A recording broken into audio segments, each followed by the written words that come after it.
ನಮಸ್ಕಾರ. K2 ಕನ್ನಡ ನ್ಯೂಸ್ಗೆ ಸ್ವಾಗತ. ವೀಕ್ಷಿಸಿ ಈ ದಿನದ ಸುದ್ದಿಗಳ ರೌಂಡ್ ಅಪ್. ನಾಳೆಯಿಂದ ಜಿಲ್ಲಾಧಿಕಾರಿಗಳ ಕಚೇರಿ ಮುಂದೆ ಪ್ರತಿಭಟನೆ ಮಾಡುತ್ತಿದ್ದೇವೆ. ಅದಕ್ಕೆ ಎಸ್ಪಿ ಅವರು ಭದ್ರತೆ ನೀಡಬೇಕು ಎಂದು ಕರ್ನಾಟಕ ರಾಜ್ಯ ರೈತ ಸಂಘದ ರಾಜ್ಯ ಪ್ರಧಾನ ಕಾರ್ಯದರ್ಶಿಯಾದ ಶರಣಪ್ಪ ತಿಳಿಸಿದರು.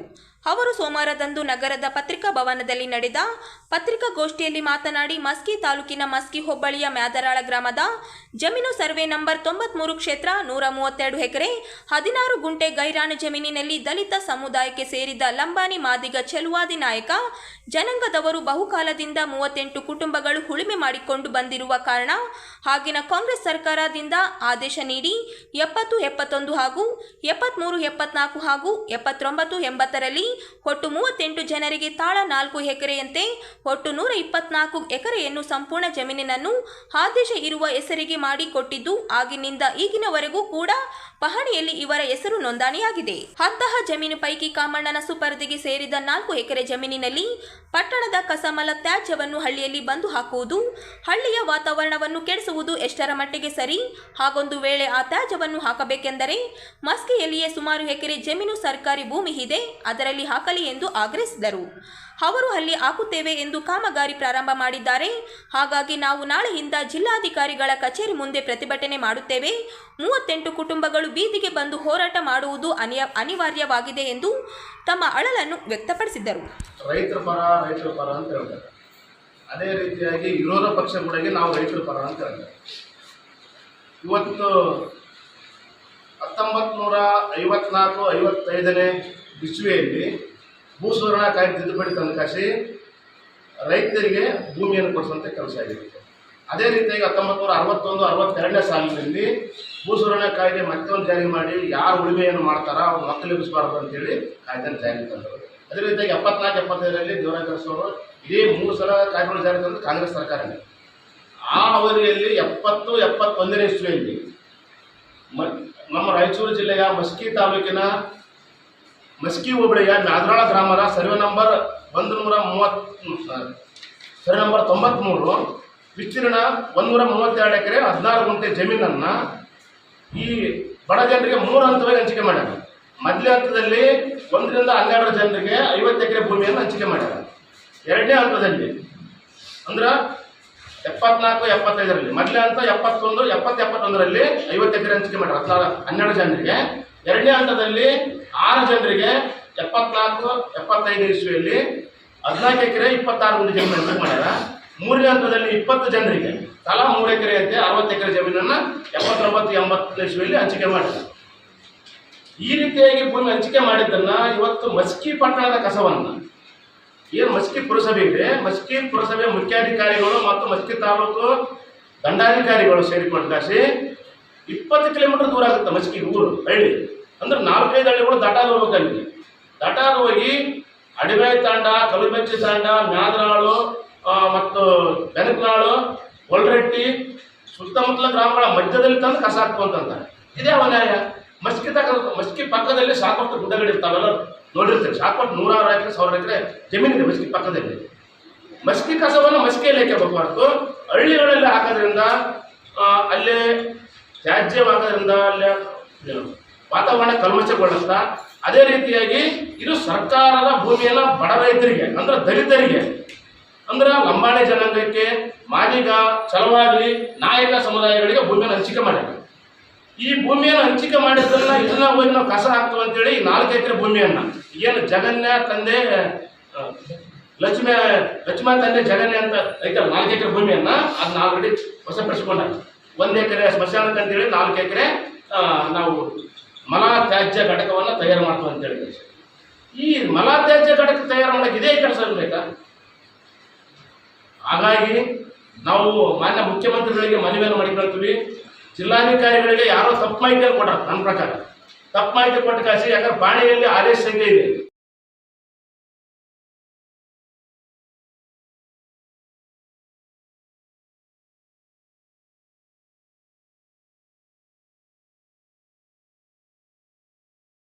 ಕಾರಣ ರಾಯಚೂರು ರೂಸ್ಮಾ ಒಕ್ಕೂಟದ ವತಿಯಿಂದ 22ನೇ ವರ್ಷದ ರೂಸ್ಮಾ ಶಿಕ್ಷಕರ ರತ್ನ ಪ್ರಶಸ್ತಿ ಮತ್ತು ವಿವಿಧ ಕ್ಷೇತ್ರಗಳಲ್ಲಿ ಸಾಧನೆಗೈದ ಸಾಧಕರಿಗೆ ರೂಸ್ಮಾ ಪ್ರಶಸ್ತಿ ಪ್ರದಾನ ಮಾಡಲು ತೀರ್ಮಾನಿಸಲಾಗಿದ್ದು, ಖಾಸಗಿ ಶಿಕ್ಷಣ ಸಂಸ್ಥೆಗಳಲ್ಲಿ ಉತ್ತಮ ಸೇವೆ ಸಲ್ಲಿಸಿದ ಶಿಕ್ಷಕರ ಸಂಪೂರ್ಣ ಮಾಹಿತಿಯನ್ನು ಸೆಪ್ಟೆಂಬರ್ 8ರ ಒಳಗೆ ಸಲ್ಲಿಸಬೇಕು ಎಂದು ರಾಯಚೂರು ಖಾಸಗಿ ಅನುದಾನ ರಹಿತ ಶಾಲಾ ಆಡಳಿತ ಮಂಡಳಿಗಳ ಒಕ್ಕೂಟ ಅಧ್ಯಕ್ಷರಾದ ರಾಜ ಶ್ರೀನಿವಾಸ್ ಅವರು ಹೇಳಿದರು. ಅವರಿಂದು ನಗರದ ಸುದ್ದಿಗಾರರೊಂದಿಗೆ ಮಾತನಾಡುತ್ತಾ, ಶಿಕ್ಷಕರ ದಿನಾಚರಣೆಯ ಅಂಗವಾಗಿ ಪ್ರತಿ ವರ್ಷ ಮಾದರಿಯಲ್ಲಿ ಈ ವರ್ಷವೂ ಕೂಡ ಉತ್ತಮ ಶಿಕ್ಷಕರಿಗೆ ಮತ್ತು ಸಾಧಕರಿಗೆ ಪ್ರಶಸ್ತಿ ಪ್ರದಾನ ಸಮಾರಂಭ ಆಯೋಜಿಸಲಾಗಿದೆ. ದಿನಾಂಕ 20ರಂದು ನಗರದ ರಂಗಮಂದಿರದಲ್ಲಿ ಪ್ರಶಸ್ತಿ ಪ್ರದಾನ ಸಮಾರಂಭ ಆಯೋಜನೆಗೆ ತೀರ್ಮಾನಿಸಲಾಗಿದೆ ಎಂದರು. ಈ ಬಾರಿ 130 ಜನರಿಗೆ ರೂಸ್ಮಾ ಪ್ರಶಸ್ತಿ ನೀಡಲಾಗುವುದು ಎಂದರು.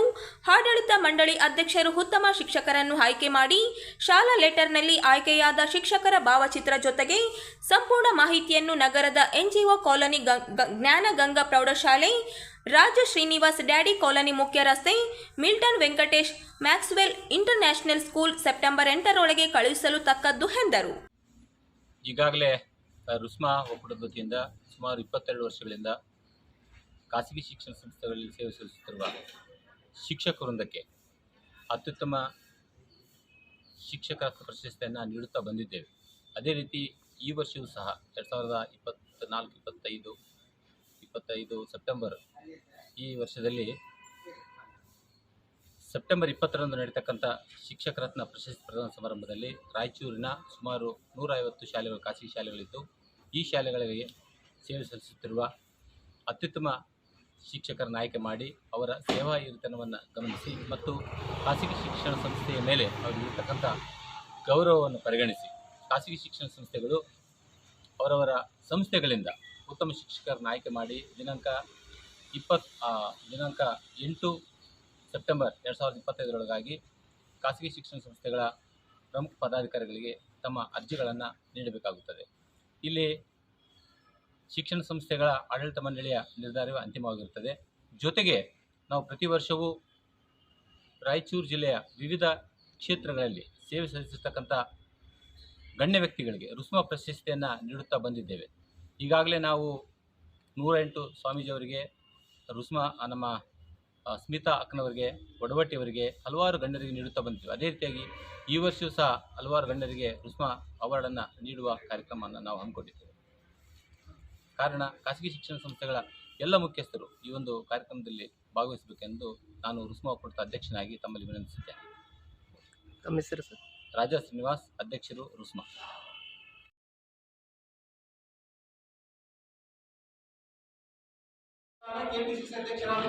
ರಾಜ್ಯದಲ್ಲಿ ಮುಖ್ಯಮಂತ್ರಿ ಬದಲಾವಣೆ ಆಗಿದ್ದಲ್ಲಿ ದಲಿತರಿಗೆ ಮುಖ್ಯಮಂತ್ರಿ ಸ್ಥಾನ ನೀಡಬೇಕು ಎಂದು ದಲಿತ ಚಲುವಾದಿ ಮಹಾಸಭಾ ಕರ್ನಾಟಕ ರಾಜ್ಯ ಅಧ್ಯಕ್ಷರಾದ HK ಬಸವರಾಜು ಅವರು ಆಗ್ರಹಿಸಿದರು. ಅವರಿಂದು ನಗರದ ಸುದ್ದಿಗಾರರೊಂದಿಗೆ ಮಾತನಾಡುತ್ತಾ, ಈಗಾಗಲೇ ಮುಖ್ಯಮಂತ್ರಿ ಬದಲಾವಣೆ ಕೂಗು ಕೇಳಿ ಬರುತ್ತದೆ. ಒಂದು ವೇಳೆ ಮುಖ್ಯಮಂತ್ರಿ ಬದಲಾವಣೆ ಆಗುವ ಸಂದರ್ಭದಲ್ಲಿ ದಲಿತರಿಗೆ ಮುಖ್ಯಮಂತ್ರಿ ಸ್ಥಾನ ಕೊಡಬೇಕು ಎಂದು ಹೈಕಮಾಂಡ್ಗೆ ಆಗ್ರಹಿಸಿದರು. ಕಳೆದ 70 ವರ್ಷಗಳಿಂದ ಕಾಂಗ್ರೆಸ್ ಪಕ್ಷವನ್ನು ಬೆಂಬಲಿಸಿದ್ದೇವೆ. ಮುಖ್ಯಮಂತ್ರಿ ಸ್ಥಾನ ನೀಡುವ ಮೂಲಕ ಋಣ ಸಂದಾಯ ಮಾಡಿಕೊಳ್ಳಬೇಕು ಎಂದರು. ದಲಿತ ನಾಯರಿಗೆ ಮುಖ್ಯಮಂತ್ರಿ ಸ್ಥಾನವನ್ನು ಕೊಡುವಂತೆ ಹೈಕಮಾಂಡ್ಗೆ ಆಗ್ರಹಿಸಿದರು. ಒಂದು ವೇಳೆ ದಲಿತರಿಗೆ ಮುಖ್ಯಮಂತ್ರಿ ಸ್ಥಾನ ನೀಡಿದ್ದಲ್ಲಿ ದಲಿತ ಸಮುದಾಯ ಕಾಂಗ್ರೆಸ್ ಪಕ್ಷಕ್ಕೆ ತಕ್ಕ ಪಾಠ ಕಲಿಸಬೇಕಾಗುತ್ತದೆ ಎಂದು ಎಚ್ಚರಿಕೆಯನ್ನು ನೀಡಿದರು. ಅನೇಕ ವರ್ಷಗಳಿಂದ ಕಾಂಗ್ರೆಸ್ ಪಕ್ಷಕ್ಕೆ ದಲಿತ ಸಮುದಾಯ ಬೆಂಬಲಿಸಿದೆ. ಆದರೆ ಇತ್ತೀಚೆಗೆ ಕಾಂಗ್ರೆಸ್ ಪಕ್ಷ ದಲಿತರನ್ನು ಕೆಳಗಣಿಸುತ್ತಿದೆ. ಇದು ಮುಂದುವರಿಯದಂತೆ ದಲಿತರಿಗೆ ಸೂಕ್ತ ಸ್ಥಾನ ನೀಡಬೇಕು ಎಂದರು. ಅಲೆಮಾರಿ ಸಮುದಾಯಗಳಿಗೆ ಪ್ರತ್ಯೇಕವಾಗಿ 1% ಮೀಸಲಾತಿ ನಿಗದಿಪಡಿಸಬೇಕು ಎಂದು ಒತ್ತಾಯಿಸಿದರು. ದಲಿತ ಸಮುದಾಯ ಈ ರಾಜ್ಯದಲ್ಲಿ 1.5 ಕೋಟಿಗಿಂತ ಹೆಚ್ಚು ಜನಸಂಖ್ಯೆ ಇದೆ. SC ST ಬಿಡಿಸಿ ಸುಮಾರು 70 ವರ್ಷಗಳಿಂದ ನಿರಂತರವಾಗಿ ಕಾಂಗ್ರೆಸ್ಸಿಗೆ ಬೆನ್ನೆಲುಬಾಗಿ ಸಾಂಪ್ರದಾಯಿಕ ಮತದಾರರಾಗಿ ಓಟು ಕೊಟ್ಟು ಕಾಂಗ್ರೆಸ್ ಅಧಿಕಾರಕ್ಕೆ ಬರ್ತಕ್ಕಂಥ ಎಲ್ಲ ಅವಕಾಶಗಳನ್ನು ಈ ದಲಿತ ಸಮುದಾಯ ಮಾಡಿದೆ. ಆಗ ಈ ಸಮುದಾಯಕ್ಕೆ ಎಲ್ಲ ಒಂದು ಕಡೆ ಕಾಂಗ್ರೆಸ್ನವರು ನಿರ್ಲಕ್ಷ್ಯ ಮಾಡ್ತಾ ಇದ್ದಾರೆ ಏನೋ ಅಂತ ನಮಗೆ ಇತ್ತೀಚೆಗೆ ಗೊತ್ತಾಗ್ತಾ ಇದೆ. ಹಾಗೆ 70 ವರ್ಷ ನಿಮ್ಗೆ ಓಟ್ ಆಗಿದ್ರು ಸಹ, ನಿಮ್ಮ ಜೊತೆ ನಾವು ಇದ್ರೂ ಸಹ ಕನಿಷ್ಠ ಒಬ್ಬ ವ್ಯಕ್ತಿಯನ್ನಾದ್ರೂ ನೀವು ಮುಖ್ಯಮಂತ್ರಿ ಮಾಡಿಲ್ವಲ್ಲ? ಯಾಕೆ? ನಮ್ಮ ಸಹಾಯವನ್ನು ನೀವು, ನಮ್ಮ ತಾಳ್ಮೆಯನ್ನು ನೀವು ಪರೀಕ್ಷೆ ಮಾಡಬಾರದು. ಈಗ ಅಲ್ಲಿ ಮುಂದೆ ಅಕಸ್ಮಾತ್ ಒಂದು ವೇಳೆ ಬಹಳ ಮುಖ್ಯವಾಗಿರುತ್ತೆ. ಈಗಿನ ಮುಖ್ಯಮಂತ್ರಿ ಸಮರ್ಥವಾಗಿ ಆಡಳಿತವನ್ನು ಮಾಡ್ತಾರೆ. ಅವರನ್ನ ಬದಲಾವಣೆ ಮಾಡುವಂತ ಸಂದರ್ಭ ಬಂದಲ್ಲಿ, ಆದರೆ ನಮ್ಮ ದಲಿತ ಸಮುದಾಯದ ರಾಜಕಾರಣಿಗಳು ಏನು ಸೀನಿಯರ್ ಮೋಸ್ಟ್ ರಾಜಕಾರಣಿಗಳಿದ್ದಾರೆ, ಸನ್ಮಾನ್ಯ ಎಂ ಮಲ್ಲಿಕಾರ್ಜುನ್ ಖರ್ಗೆ ಅವರು ಇರ್ಬೋದು, ಕೆ ಎಚ್ ಮುನಿಯಪ್ಪ ಇರ್ಬೋದು, ಡಾಕ್ಟರ್ ಜಿ ಪರಮೇಶ್ವರ್ ಇರ್ಬೋದು, ಎಚ್ ಸಿ ಮಾದೇವಪ್ಪ ಇರ್ಬೋದು, ಸತೀಶ್ ಜಾರಕಿಹೊಳಿ ಅವರು ಇರ್ಬೋದು. ಮಲ್ಲಿಕಾರ್ಜುನ್ ಖರ್ಗೆ ಅವರು ಅತ್ಯಂತ ಶಿಸ್ತಿನ ಸಿಪಾಯಿ ಕಾಂಗ್ರೆಸ್ ಪಕ್ಷದಲ್ಲಿ. ಅವರು ಕೆಪಿಸಿಸಿ ಅಧ್ಯಕ್ಷರಾಗಿದ್ದಾಗ ಕಾಂಗ್ರೆಸ್ ಅಧಿಕಾರಕ್ಕೆ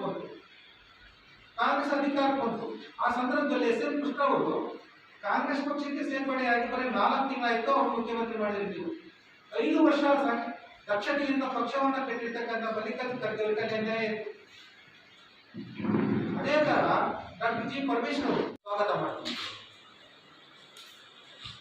ಒಂದು ಸಣ್ಣ ಅದರಲ್ಲಿ ಮನವಿ ಏನಂದ್ರೆ, ಈ ರಾಜ್ಯದಲ್ಲಿ ಅಲೆಮಾರಿ ಸಮುದಾಯಗಳು ಏನಿದ್ದಾವೆ, ಅತ್ಯಂತ ನಿಷ್ಕ್ರಿಯಕ್ಕೊಳಗಾಗಿರ್ತಕ್ಕಂಥ ಸಮುದಾಯಗಳು, ಅವರು ಮತ್ತು ನಾಗಮೋಹನ್ ದಾಸ್ ಅವರ ವರದಿಯಲ್ಲಿ ಎ ವರ್ಗೀಕರಣದಲ್ಲಿ ಇಟ್ಟು 1% ಇಟ್ಟಿದ್ರು ಅವರಿಗೆ. ಅದನ್ನು ಹಂಗೆ ಮುಂದುವರಿಸಿದ್ರೆ ಚೆನ್ನಾಗಿತ್ತು. ಮುಂದುವರಿಸಬೇಕಂತೇಳಿ ನಮ್ಮ ಸಮುದಾಯ ಒತ್ತಾಯ ಮಾಡಿದೆ. ಈಗ ಅವ್ರನ್ನ ಸಿ ವರ್ಗದಲ್ಲಿ ಸೇರಿಸಿದ್ದಾರೆ. ಸಿ ವರ್ಗದಲ್ಲಿ ಸೇರಿಸಲಿ ಅಥವಾ ಬಿದಲ್ಲಿ ಸೇರಿಸಿ ಅಥವಾ ಎದಲ್ಲಿ ಸೇರಿಸಿದ್ರೆ ಅವರು ನಮ್ಮೆಲ್ಲರ ಜೊತೆಗೆ ಪೈಪೋಟಿ ಮಾಡುವಷ್ಟು ಸಮರ್ಥರಿಲ್ಲ. ಹಾಗಾಗಿ ಸಪರೇಟು ಅವರಿಗೆ 1% ಮೀಸಲಾತಿಯನ್ನು ರಿಸರ್ವ್ ಮಾಡಬೇಕು ಅಂತೇಳಿ ನಾವು ಸರ್ಕಾರಕ್ಕೆ ಒತ್ತಾಯ ಮಾಡ್ತೇವೆ.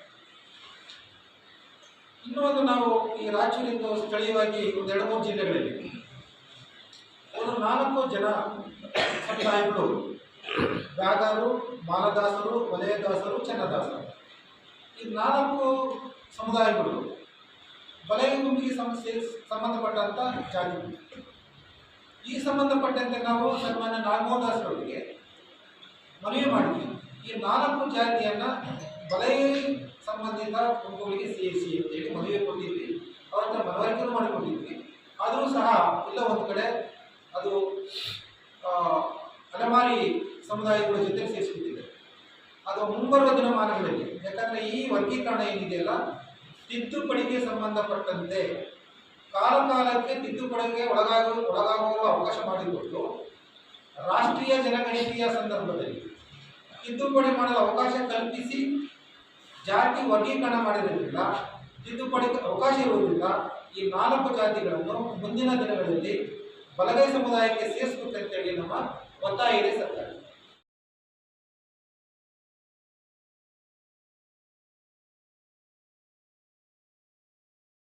ರಾಯಚೂರು ನಗರದ ಎರಮಸ್ ಬಳಿಯ ಅಂಬೇಡ್ಕರ್ ಬಡಾವಣೆಯಲ್ಲಿ ಪ್ರತಿ ವರ್ಷದಂತೆ ಈ ವರ್ಷವೂ ಗಣೇಶ ಪ್ರತಿಷ್ಠಾಪನೆ ಮಾಡಲಾಗಿದೆ.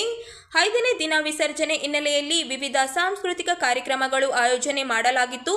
ತದನಂತರ ಬಡಾವಣೆಯ ಯುವಕ ಯುವತಿಯರು, ಮಕ್ಕಳು ಎಲ್ಲರೂ ಸೇರಿ ನೃತ್ಯ ಮೂಲಕ ಭಾರಿ ವಿಜೃಂಭಣೆಯಿಂದ ಗಣೇಶ ವಿಸರ್ಜನೆ ಮಾಡಲಾಯಿತು. ಕೊನೆಯ ದಿನದಂದು ಗಣೇಶನಿಗೆ ಮಹಾಪೂಜೆ ಸಲ್ಲಿಸಿ ಅನ್ನ ಪ್ರಸಾದ ಮಾಡುವ ಮುಖಾಂತರ ಬಡಾವಣೆ ನಿವಾಸಿಗಳು ಪೂಜೆಯಲ್ಲಿ ಭಾಗವಹಿಸಿ ವಿಜೃಂಭಣೆಯಿಂದ ವಿಘ್ನ ವಿನಾಯಕನಿಗೆ ಬೀಳ್ಕೊಡುಗೆ ನೀಡಿದರು.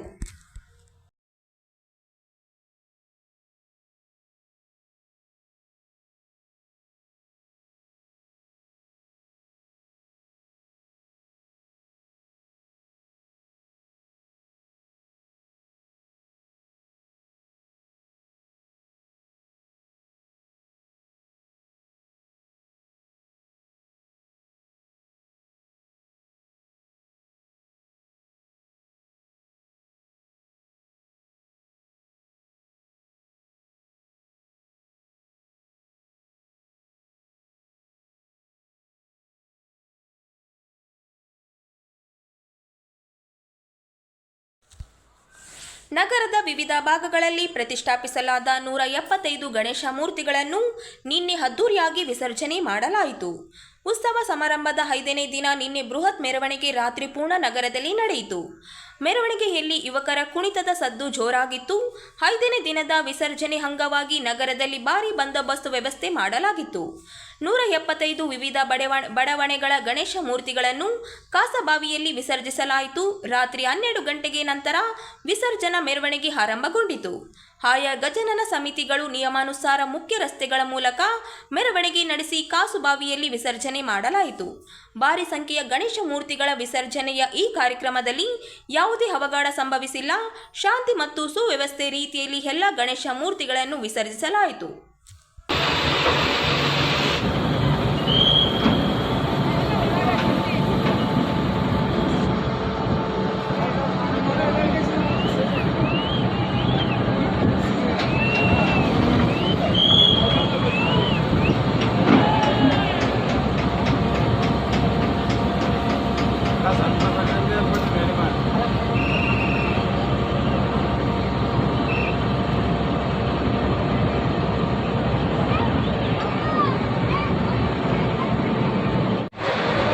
ಅಣ್ಣ ನಮಸ್ತೆ ಅಣ್ಣ.